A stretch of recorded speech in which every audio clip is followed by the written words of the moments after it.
Hello everyone, and welcome to the History of Byzantium, Episode 4, Give Us a Roman Emperor.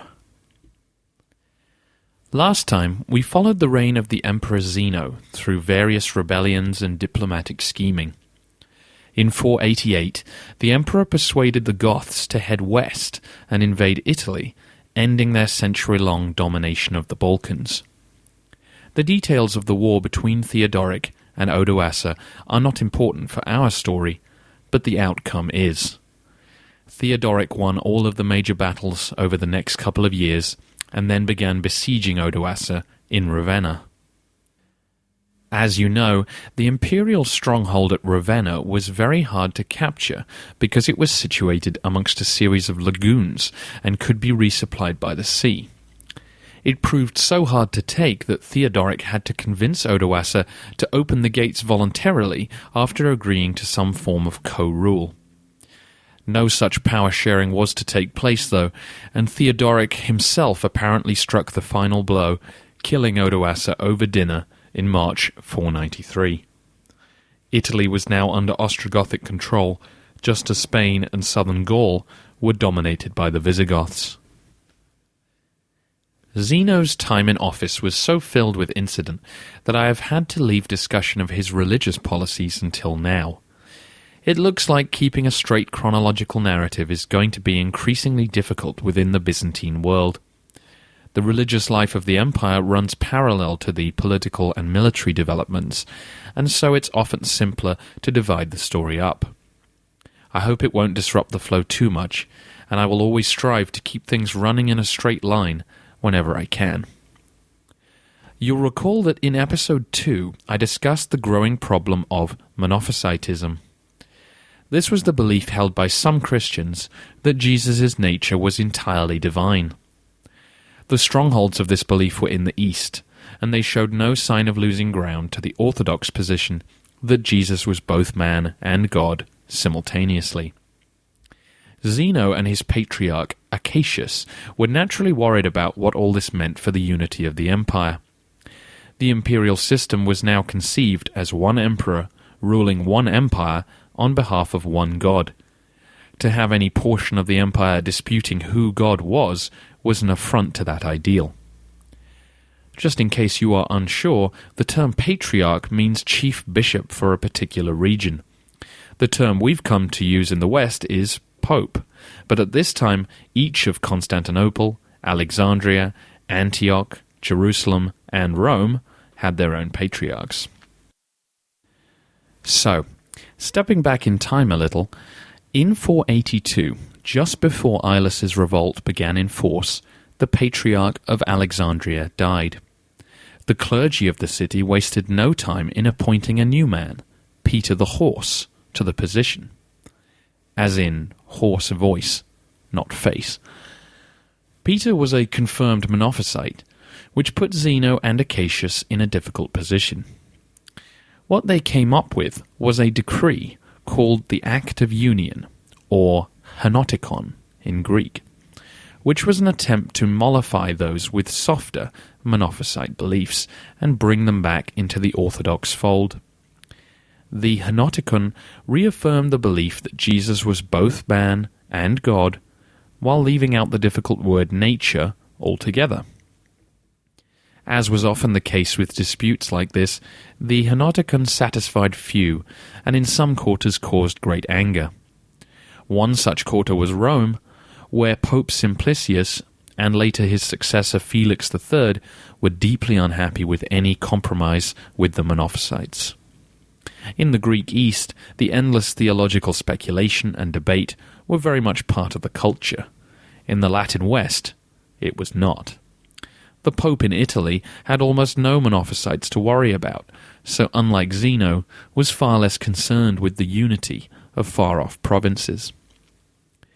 Zeno and Acacius clearly wanted to appease monophysite sensibilities in the hope that the Henoticon could do what earlier agreements had done to disputes like Arianism and Nestorianism, namely isolate the extremists by making the new formula acceptable to a majority.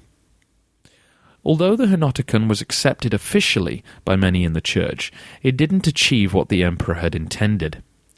The monophysite communities who accepted the new formula simply continued to believe what they always had, and therefore still saw orthodoxy as something dissimilar and false. Some historians argue that Zeno's conciliatory attitude may have actually entrenched monophysite beliefs. Rather than solve a deep division, the Henoticon may have provided the cover for monophysite ideas to put down permanent roots in the East. Zeno's desire to appease the monophysites also led to the first major break between Eastern and Western churches. In 484, the emperor helped appoint Paul the Stammerer as the new Patriarch of Alexandria. Paul was a passionate monophysite, and his rise to the see led Pope Felix to excommunicate Acacius, the Patriarch of Constantinople, who was technically responsible for the appointment, and he in turn excommunicated Felix, causing a schism between the two churches which would last for 35 years, and would not be the first of its kind. Zeno's last few years on the throne were the only peaceful ones of his reign. Sadly, he saw no growth in his popularity amongst the citizens of the empire. His brother Longinus took over Ilis's prominent role in Constantinople and had a well-earned reputation for debauchery, while Zeno's only son, also called Zeno, held even lower standing. He had fallen prey to the sycophants of court life and given in to his base desires. He died young, possibly of a venereal disease, shortly before his father. The Emperor Zeno, giving in to paranoia over the words of a soothsayer, had an eminent statesman named Pelagius executed, which destroyed whatever goodwill he had left. There was little public grief then, when on the 9th of April 491, Zeno died of dysentery. He was about 65 years old, and had clung to power, sometimes surviving only by the skin of his teeth, for 17 years. The conflicted reports of Zeno's reign make it hard to pass judgment on him. He had a very tough experience, constantly besieged by enemies both internal and external. By the simple act of survival, though, he managed to preserve the passing of legal succession of the emperorship, which might not sound like a major achievement, but one which had profound consequences. The Theodosian dynasty had seen several weak emperors dominated by their bureaucracies and military strongmen. We saw how Leo managed to outmaneuver Aspar and prevent a Germanic takeover that had of course ended the Western Empire. By staving off coups and rebellions, Zeno was able to bring the civil service and the military more firmly under his control, leaving an important legacy for his successors. His greatest achievement, though, was pushing the Goths out of the Eastern Empire. As a people, they had done more to pull the Roman Empire apart than any other, and finally, the storm had passed. It's also interesting to see in the figure of Zeno what might have been if Stilicho or Aetius or some other barbarian man of talent had been able to rally the West during its years of crisis. Clearly it wouldn't have had entirely positive results, as the endless abuse heaped on Zeno suggests that the Romans would have struggled to accept a so-called foreign barbarian ruler. The day after his death, Zeno's widow Ariadne appeared before the crowds in the Hippodrome, and they are said to have chanted, "Give the empire an Orthodox emperor. Give the empire a Roman emperor."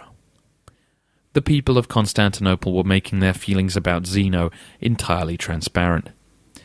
Ariadne's will was bowed to by the ministers of the palace, and she chose an imperial chamberlain in his early 60s who she knew and liked, Anastasius. Before we introduce the new emperor, it's worth underlining the point about how the succession was made. The dynastic principle was clearly a major influence on those at court. With no obvious successor available, Ariadne was seen as the source of legitimacy.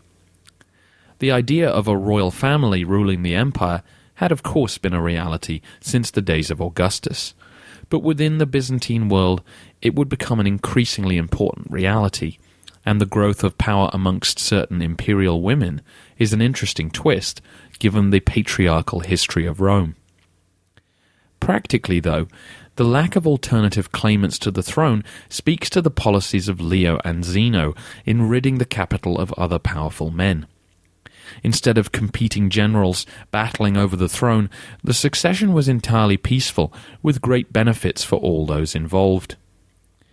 It's also worth pointing out that the Constantinopolitan Senate were nowhere to be seen. More a social order than a political body at this point, no one would have expected them to have the final say. Flavius Anastasius was born in Dyrrhachium around 430 to an Illyrian family. Dyrrhachium is situated in modern Albania and had long been an important city in the Roman network. Troops leaving Brundisium in Italy to head east would hop over the Adriatic to Dyrrhachium, and the major road in the Balkans, the Via Egnatia, would then run from the city all the way to Constantinople. His mother was an Arian Christian, and his uncle was a Manichaean, a Gnostic religious movement whose origins were Persian, but that had long been popular in the Roman world. This mixed upbringing helped foster a keen interest in theology that would last all of Anastasius's days. By the time of his elevation, he was well known in the capital as a pious and enthusiastic layman. Despite not pursuing an ecclesiastical career, he was once put on a shortlist to become the Bishop of Antioch. In fact, the Patriarch Euphemius had to expel him from St. Sophia because he disapproved of Anastasius's habit of holding gatherings in the church to preach and persuade others of his beliefs. Those beliefs included sympathy for monophysitism, and the Patriarch insisted that the new emperor sign a declaration of orthodoxy before donning the purple. This Anastasius did, and on April the 11th he was brought before the crowds in the Hippodrome. He was a popular choice, and looked every inch a Byzantine emperor. He was tall and strikingly handsome, with one black eye and one blue. Between this and his reputation for integrity, the crowd are said to have chanted, "Reign as you have lived." A few weeks later, he married Ariadne and began his reign as he had lived, in an intelligent and rational manner. The reign of Anastasius is a strange one to recount, marked by both constant turbulence and a simultaneous calm, by invasion, rebellion, and riot, and also by prosperity, peace, and harmony. The explanation for this lies partly in the circumstances of the time, and partly in the character of Anastasius. He was both parsimonious and puritanical, or if you prefer, careful with his cash and high-minded with his morals. The complaint levelled against him by his contemporaries was that Constantinople had never been so boring a place to live. As many in church circles did at this time, Anastasius disapproved of the public sports and celebrations. Wild animal fights, pagan festivals, and the theatre were all entertainments that Anastasius looked down at, both as a danger to morality and to prudent spending. This attitude toward public entertainment created a dangerous situation early on in the new emperor's reign. The group who were most disgruntled with his elevation were the Isaurians. They had been a prominent force in the capital and the army for about 20 years now, and many of them had looked forward to Zeno's brother Longinus taking over. Naturally, Longinus was unhappy at being passed over and began to foment discontent amongst his supporters. Those supporters were now joined by two powerful factions in the capital who I've yet to introduce, the Blues and the Greens. As I'm sure you know, back in Rome, the chariot races in the Circus Maximus were contested by teams who wore the colours blue, green, red, and white. By the 5th century, the Blues and Greens had essentially absorbed the other teams, and now competed against one another in the Hippodrome. Their organization and responsibilities had also grown considerably. They were now in charge of both racing and theatrical performances, and took on other functions, like manning the city walls. The two demes, as they were known, were partly sponsored by the state, as the cost of putting on such spectacles was beyond the wealth of most citizens, and the emperors no longer wished to encourage private individuals to gain popularity through such acts. The demes also took on a political role in society. As early as Constantine's reign, the demes had been encouraged to be a conduit for popular opinion by cheering, booing, and shouting slogans when their provincial governor came to watch the races. This slogan shouting had become a professional art form, and it was a small step for this public debate to lead to roused passions, which led to the abuse of officials and then to turn into street violence. Blues and Greens each had their own street gangs, many of whom would slip into gang behaviour that we would easily recognise today, with complaints of extortion, racketeering and violence becoming commonplace. The political affiliations of the demes varied from city to city and the circumstances of the day. However, in vague terms during Anastasius's reign, the Blues had come to be associated with the old Greco-Roman aristocracy, while the Greens were seen as representing trade, industry, and the civil service. The Greens had also come to be associated with monophysite religious views, and the Blues with orthodoxy. As I say, these positions were far from fixed, but it's important to understand how the passions evoked by the races could be transformed and targeted onto civil and religious issues. In the last years of Zeno's reign, Longinus had been paymaster for the demes, and had apparently paid well for his entertainments. Many amongst the street gangs now sympathized with the Isaurians as they stirred up trouble for the new regime. Not long after Anastasius took power, a riot broke out during a spectacle at the Hippodrome. The clamour had gone up against the policies of the city prefect, Julian, and when troops were sent out to intimidate the rioters, they responded by starting fires and defacing the imperial statues. Anastasius had Julian replaced, but troops were sent in to restore order, leaving many dead. The emperor blamed Longinus and the Isaurians for the incident. Whether this was true or simply opportunism, we don't know, but the Isaurians had their subsidies removed and were expelled from the city. Longinus was exiled to Egypt and forced to enter the priesthood. Many of the performers he had hired were forced out too, and the disenchanted exiles streamed out of the capital and towards Isauria. The Isaurian commander stationed there had already begun a rebellion against the emperor, and the force he commanded now began to swell with fresh recruits. The emperor dispatched the two armies based in Constantinople, or praesental armies, against them. John the Scythian led one, and was joined by John the Hunchback commanding the other. The two sides met at Kottayam in northwest Anatolia in 492. Despite the large numbers of reported rebels, they were defeated by the imperial forces, and many fled back to Isauria. This group of survivors turned to banditry and added to the lawless qualities of the region. John the Hunchback was sent to follow them up and spent several years subduing the remnants. It was only in 498 that he had fully pacified the region, and a large number of Isaurians were resettled in Thrace to break up their collective strength and help repopulate the region which the Goths had trodden over. You can now see a link running from Leo through Zeno to Anastasius. Slowly, the Byzantines had removed groups with a tribal loyalty from dominating their field armies. As we've already seen, this was a vital process in keeping the imperial system of government alive and avoiding a collapse, as happened in the West.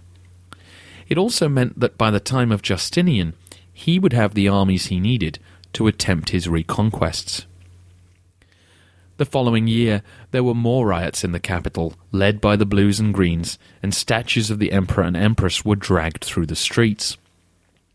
Shortly after that, the Green faction in Antioch led a riot that was so severe that the administration of the East had to temporarily abandon the city.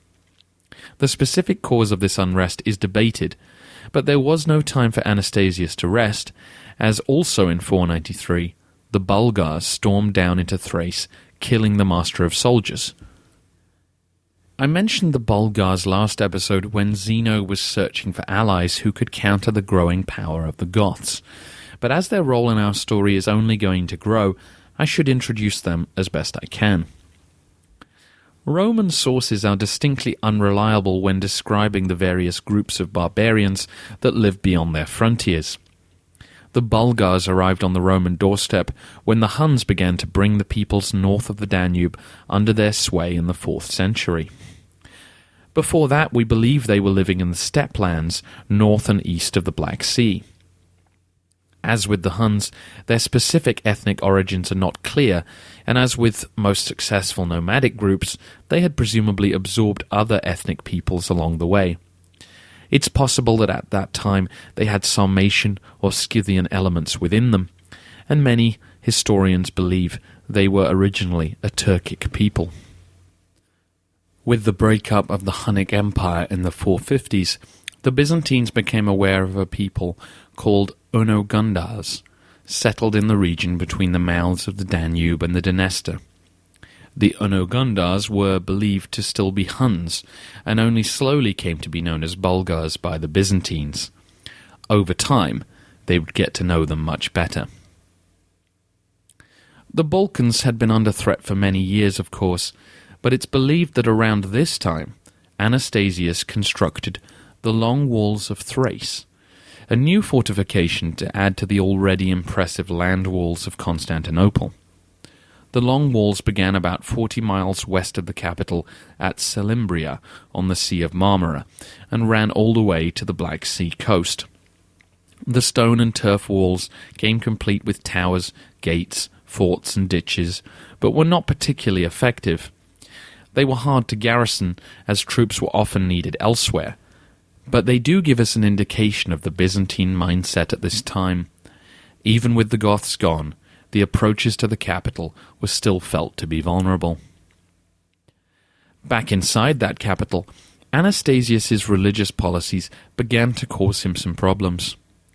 The emperor wanted to maintain Zeno's Henoticon, which fit his own monophysite beliefs nicely, but he came into conflict with the patriarch Euphemius. Euphemius was a defiant defender of orthodoxy, and was working against the compromise set out in the Henoticon. He had begun private negotiations with the Pope to end the Acacian schism, and further angered the emperor by refusing to return to him the written declaration of orthodoxy he had signed on his accession. The patriarchs of Jerusalem and Alexandria accused Euphemius of heresy and of supporting the Isaurians, and at a council in 496 he was deposed. This caused a disturbance in the city, as Euphemius's supporters rushed to the hippodrome to plead their case with the emperor. He would not be swayed, though, and appointed a new patriarch, Macedonius, who was equally orthodox, but far more mild-mannered. 2 years later, in 498, another riot broke out, again instigated by members of the Demes. The prefect of the city had imprisoned some Greens for throwing stones at their opponents, something that was hardly unusual.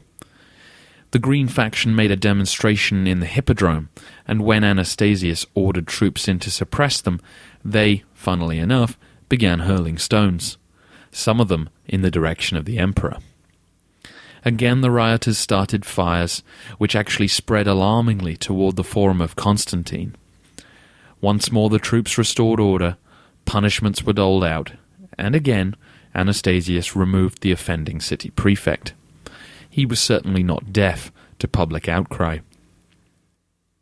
Despite these signs of unrest, Anastasius was secure in his palace. He had the confidence of the officials and officers who served him, and during the next decade his popularity with the empire's population would grow too.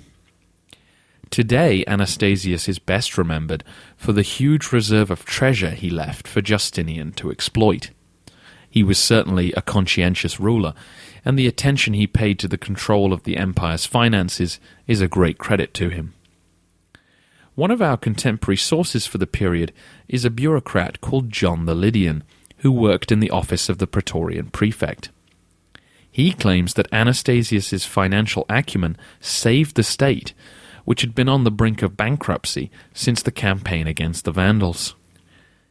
It seems to be the case that with the treasury empty and the Goths menacing the Balkans, Leo and Zeno had struggled to keep the state coffers replenished. Under Anastasius, though, the state finally began to recover.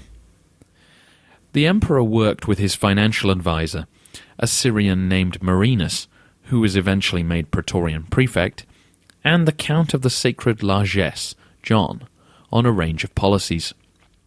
The Count of the Sacred Largesse essentially looked after imperial revenues, while a corresponding Count of the Private Fortune looked after the emperor's personal estates. The largest reform enacted was to fully switch the empire from payments in kind back to payments in cash. As you may recall, Diocletian had switched to payments in kind when Roman coins became worthless during the crisis of the 3rd century. Constantine had introduced a new gold coin, the solidus, or nomisma in Greek, which meant that the wealthy could return to paying with cash. However, much of the silver and copper coins remained of dubious value, and so payments in kind continued in many areas with the attendant problems of waste, storage, spoilage, and corruption. In 498, the new copper coins were issued and were instantly popular.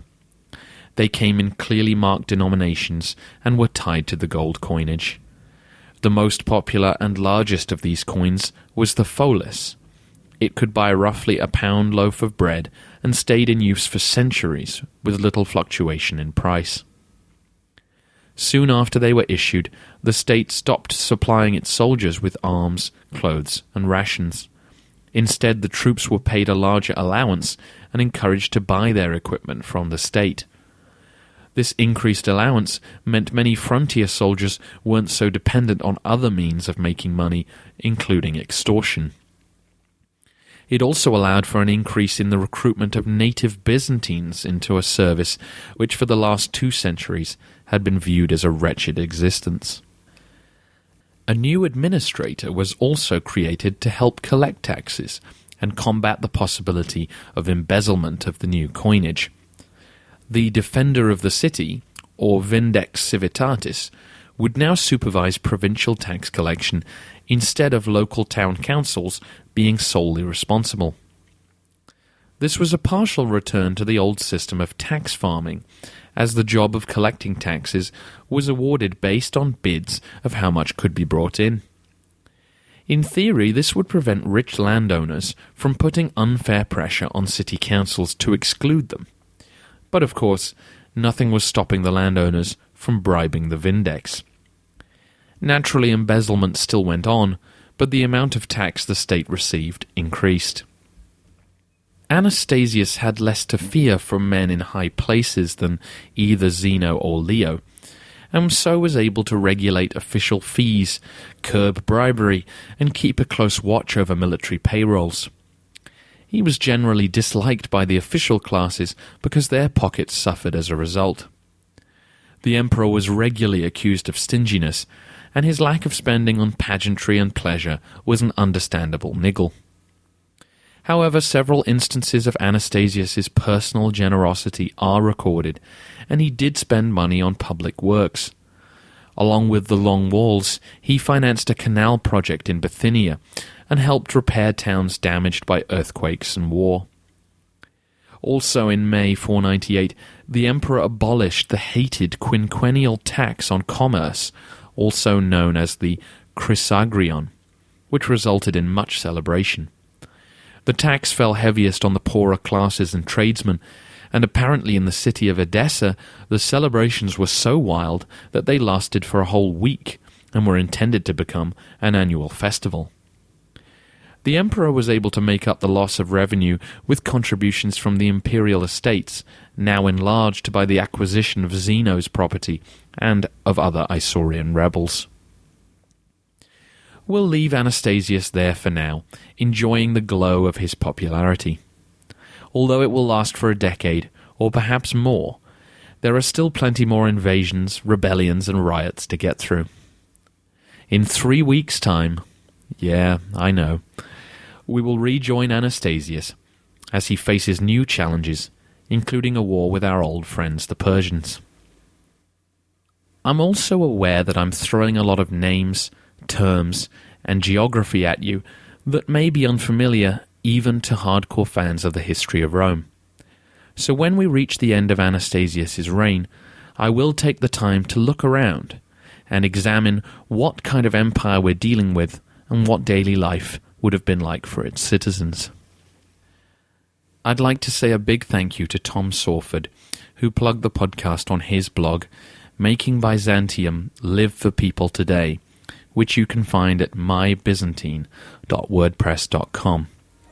And an even bigger thank you to all of you who've been posting on Facebook, iTunes, and at thehistoryofbyzantium.wordpress.com. Your feedback helps shape the podcast, and your support means a lot to me. If you know anyone who enjoyed the history of Rome, please tell them about the history of Byzantium.